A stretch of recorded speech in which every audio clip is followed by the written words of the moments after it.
Hello दोस्तों, नमस्ते, प्रणाम। आप सब कैसे हैं? आशा करते हैं कि आप लोग बहुत अच्छे हैं। वंदना दीदी और अर्चना दीदी का गाना हम गाने जा रहे हैं सोहर। कैसा लगेगा कमेंट बॉक्स में ज़रूर बताना।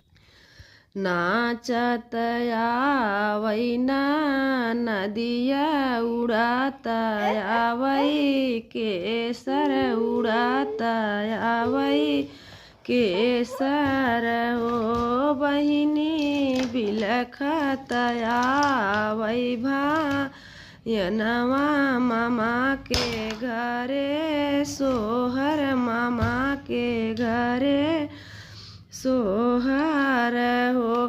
बाहर से आवे है राजा तरानी से या रज कर रानी से या रज करयो।